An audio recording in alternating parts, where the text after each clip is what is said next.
Hello बच्चों, let's read this question. The question says 3-phenyl propene on reaction with HBr gives as a major product.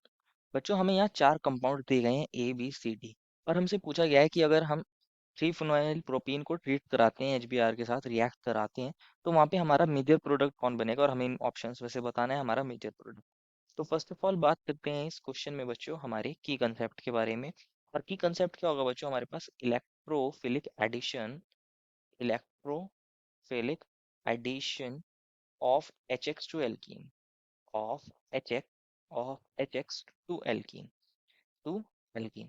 बच्चों क्या मतलब है इसका, हमारे की कंसेप्ट का, इसको समझते हैं।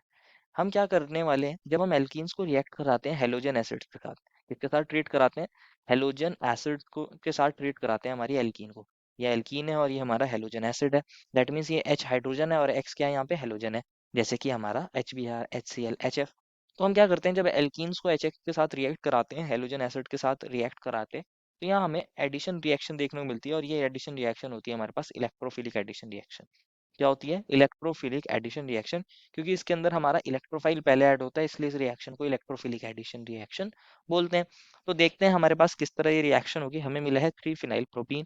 तो प्रोपीन कौन होता है बच्चों, हमारे पास सी सी सी, 3 कार्बन है और यहाँ डबल बॉन्ड, और 3 पोजीशन पर फिनाइल। अगर मैं इस कार्बन को नंबर 1 तो इसको 2 और इसको 3, तो यहाँ पर फिनाइल है जिसको मैं ऐसे लिख सकता हूँ C6H5। और बाकी वैलेंसी को हाइड्रोजन से सेटिस्फाई कर दीजिए, CH2, CH और CH2। अब हम इसको ट्रीट करा रहे हैं, हम किसके साथ, HBr के साथ। किसके साथ ट्रीट करा रहे हैं, HBr के साथ। तो HBr क्या होता है, हमारे पास एसिड होता है। क्या होता है बच्चों, एसिड होता है। ये सोर्स होता है H+ की और Br नेगेटिव की। अब ये जो हमारा डबल बॉन्ड है बच्चों, ये इलेक्ट्रॉन रिच होता है, न्यूक्लियोफिलिक नेचर का होता है, ये H+ पर अटैक करता है। किस पर अटैक करता है, H+ पर अटैक करता है। तो हमारे पास यहाँ H+ ऐड हो जाता है हमारे कंपाउंड के अंदर, और ये बन जाता है C6H5CH2 और CH और CH3। ये बन जाता है CH3 और यहाँ आ जाता है पॉजिटिव चार्ज। यहाँ आ जाता है पॉजिटिव चार्ज। हमारा जो हाइड्रोजन ऐड हुआ है वो फर्स्ट वाले कार्बन पर ऐड हुआ है, जिससे सेकंड कार्बन पर पॉजिटिव चार्ज आ जाए। अब ये जो पॉजिटिव चार्ज आया है, ये मोर स्टेबल बन गया है। हो सकता था यहाँ पे एक चीज और हो सकती थी बच्चों, यहाँ पे हो सकता था हमारे पास ये जो सेकंड कार्बन है इस पर हाइड्रोजन ऐड हो जाता तो फर्स्ट वाले कार्बन पर पॉजिटिव चार्ज आ जाता, तो ये बन जाता C6H5CH2 और ये CH2 और CH2 पॉजिटिव। हमारे पास यहाँ पॉजिटिव चार्ज आ जाता अगर हाइड्रोजन यहाँ ऐड हुआ है। लेकिन ये होता है लेस स्टेबल। कैसा होता है, लेस स्टेबल। प्राइमरी कार्बोकेटायन है, एक ही ग्रुप यहाँ reactive group plus I effect लगा रहा होगा और उसको स्टेबलाइज करा रहा होगा। तो ये प्राइमरी कार्बोकेटायन होता है और ये लेस स्टेबल होता है। क्या होता है, प्राइमरी कार्बोकेटायन होता है और लेस स्टेबल होता है। अगर ये लेस स्टेबल है तो कम बनेगा, और क्वेश्चन ने हमसे पूछा है मेजर प्रोडक्ट, तो इसको अभी हम कंसिडर नहीं करेंगे। ये होता है मोर स्टेबल, क्योंकि ये सेकेंडरी कार्बोकेटायन है। कैसा कार्बोकेटायन है, ये हमारे पास सेकेंडरी कार्बोकेटायन है। और जो सेकेंडरी कार्बोकेटायन होते हैं बच्चों, वो ज्यादा स्टेबल होते हैं। कंपैरेटिवली ये मोर स्टेबल होगा। मोर स्टेबल होगा, यहाँ दो दो ग्रुप क्या कर रहे हैं, इंडक्टिव इफेक्ट लगा रहे हैं।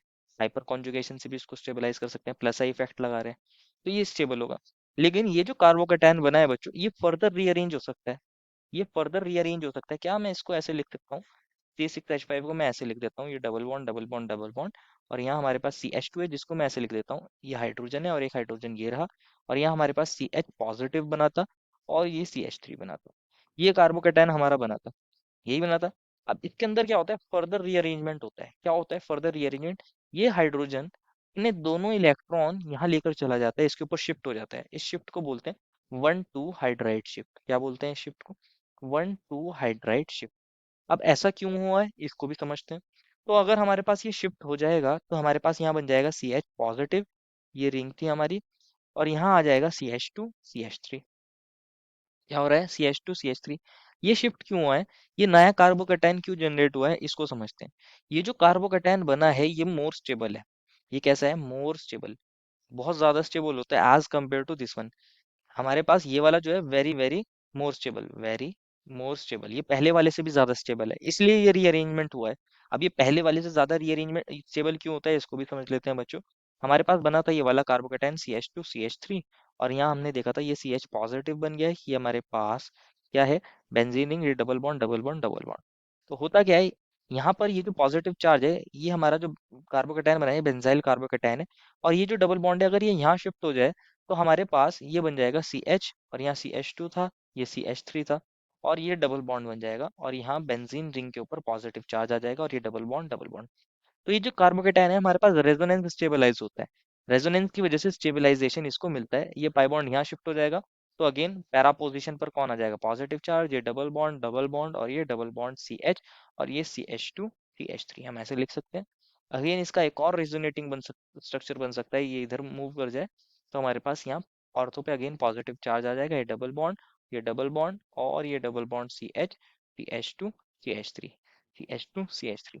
एंड लास्ट में क्या होगा, हमारे पास ये वापस इधर मूव कर सकता है, तो हमारे पास अगेन बेंजाइल कार्बोकेटायन बन जाएगा, ये double bond double bond double bond, ये सी एच पॉजिटिव बन गया है, ये C H two and C H three. तो ये जो हमारा कार्बोकेटायन है बच्चों, ये जो हमारा कार्बोकेटायन है, इसके हमारे पास कितने सारे रेजोनेटिंग स्ट्रक्चर बनने हैं, 5 रेजोनेटिंग स्ट्रक्चर बनने हैं। और ये जो हमारा कार्बोकेटायन होता है, ये रेजोनेंस स्टेबलाइज होता है। कैसा होता है, रेजोनेंस स्टेबलाइज। इस वजह से ये रीअरेंजमेंट होता है जिससे हमें मोर स्टेबल कार्बोकेटायन मिल सके।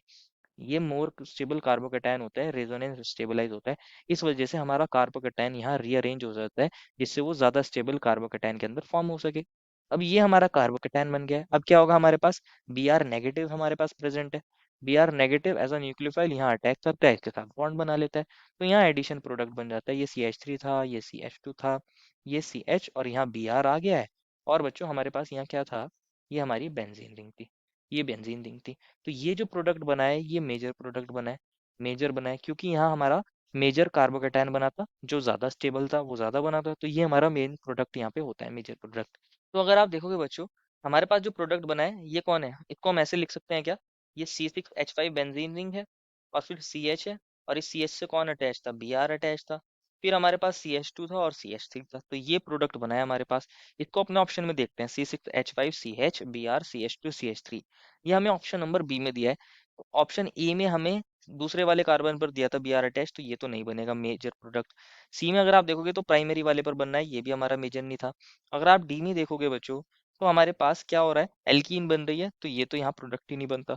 तो बी वाला जो प्रोडक्ट है वो मेजर प्रोडक्ट बनता है, क्योंकि वो ज्यादा स्टेबल कार्बोकेटायन के थ्रू बनता है। Therefore final answer is option number B. I hope you understood it well and best of luck.